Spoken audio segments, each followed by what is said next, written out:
the chapter solution. The today's topic is solubility.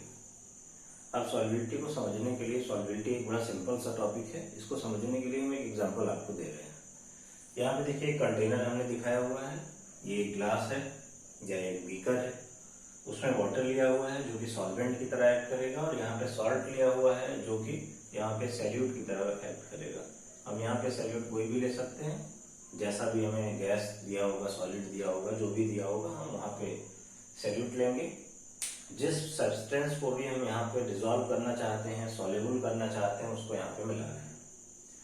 अब इसको समझने के लिए आप देखें कि जब आप सॉल्ट को वाटर में मिलाएंगे तो सॉल्ट क्या होगा, वाटर में मिल जाएगा, और इस गिवन अमाउंट ऑफ वाटर में, मतलब जितना वाटर हमने यहाँ पे लिया हुआ है, जैसे 10 मिलीलीटर है, 20 मिलीलीटर है, जो भी सपोज करें कि हम यहाँ पे 50 मिलीलीटर ऑफ वाटर लिए हैं, तो ये 50 मिलीलीटर ऑफ वाटर को हम स्पेसिफिक अमाउंट ऑफ सॉल्वेंट बोलेंगे। स्पेसिफिक अमाउंट का मतलब समझ गए आप कि जो अमाउंट हमें गिवन है, जो अमाउंट वहां दिया होगा, उस स्पेसिफिक अमाउंट ऑफ वाटर में या सॉल्वेंट में हम जितना सब्सटेंस मिक्स कर पाएंगे, जितना मैक्सिमम सब्सटेंस इस गिवन अमाउंट ऑफ वाटर में, सॉल्वेंट में हम ऐड कर सकते हैं एक फिक्स टेम्परेचर पे, एक कांस्टेंट टेम्परेचर पे। जैसे टेम्परेचर, रूम टेम्परेचर जो कि ऑलमोस्ट 25 डिग्री सेल्सियस हम मानते हैं, तो इस रूम टेम्परेचर पे यानी एक स्पेसिफिक टेम्परेचर पे जितना मैक्सिमम अमाउंट ऑफ सॉल्ट हम इस स्पेसिफिक अमाउंट ऑफ वाटर में मिला सकते हैं, उसी को हम सॉल्युबिलिटी कहते हैं। समझ गए होंगे। सॉल्युबिलिटी क्या हो गई? Solubility of a substance is the maximum amount of substance that can be dissolved in a specific amount of solvent at a specific temperature. Solubility क्या है? हम जितना सब्सटेंस, जितना मैक्सिमम सब्सटेंस हम एक स्पेसिफिक अमाउंट ऑफ सॉल्वेंट में एक fix temperature पे मिला सकते हैं, उसी को क्या बोलते हैं? सॉल्युबिलिटी बोलते हैं। तो डेफिनेशन क्या हो जाएगी सॉल्युबिलिटी की? So the solubility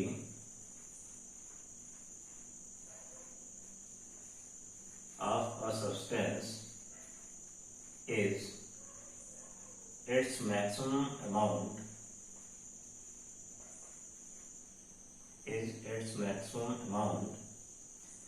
that can be dissolved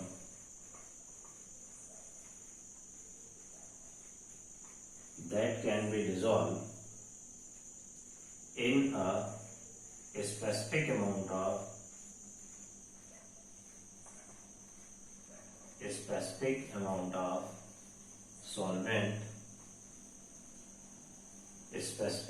of solvent, at a specific temperature. हमने आपसे कहा था 2-3 बातें यहाँ पे, लेकिन लिखा है कि its maximum amount. Its maximum amount मतलब जिस सब्सटेंस की हम बात कर रहे हैं, जिस भी सब्सटेंस की हमें सॉल्युबिलिटी कैलकुलेट करनी है, उसका maximum amount that can be dissolve, जो डिसॉल्व हो सकता है in a specific amount of water. Specific amount of solvent का मतलब है कि जितना सॉल्वेंट हमें उस टाइम गिवन होगा वो एक फिक्स अमाउंट होगा, इसी वजह से उसे स्पेसिफिक अमाउंट ऑफ सॉल्वेंट बोला जा रहा है, और टेम्परेचर भी उस टाइम फिक्स होना चाहिए, इसी की वजह से इसको स्पेसिफिक टेम्परेचर बोला जा रहा है। So the solubility of a substance is its maximum amount that can be dissolve in a specific amount of solvent eight a specific temperature. समझ गए होंगे सॉल्युबिलिटी। अब हमें जो नेक्स्ट टॉपिक पढ़ना है कि किन फैक्टर्स पे सॉल्युबिलिटी डिपेंडेंट होती है। तो देखिए नेक्स्ट टॉपिक में सॉल्युबिलिटी किन फैक्टर्स पे डिपेंडेंट होती है। सॉल्युबिलिटी मेनली 3 फैक्टर्स होते हैं जिस पे डिपेंडेंट होती है। The first factor is the nature of solute and solvent. The next topic is factors affecting solubility. Factor affecting solubility. The first factor that can affect the solubility is nature of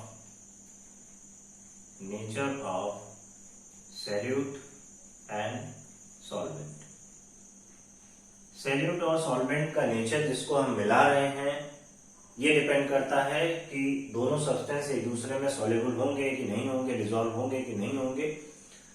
nature का मतलब होता है कि उनके molecular interaction से। Molecular interaction मतलब कि एक हाइड्रोजन बॉन्डेड है, दूसरा भी हाइड्रोजन बॉन्डेड है, या एक पोलर है दूसरा भी पोलर है, एक नॉन पोलर है तो दूसरा भी नॉन पोलर है। अभी आगे इसके बारे में पूरा डिस्कस करेंगे।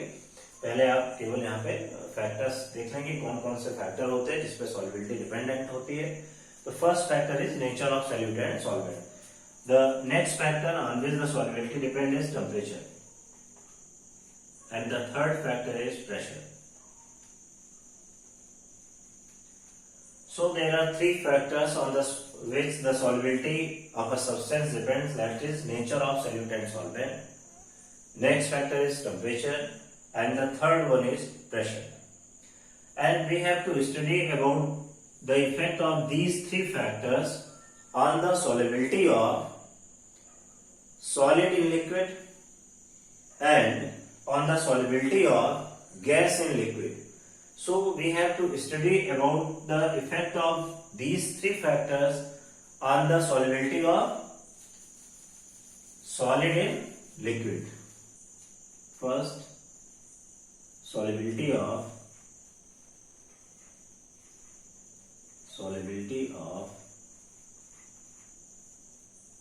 a solid in a liquid. And the second, on which we have to study the effect of these three factors on the solubility of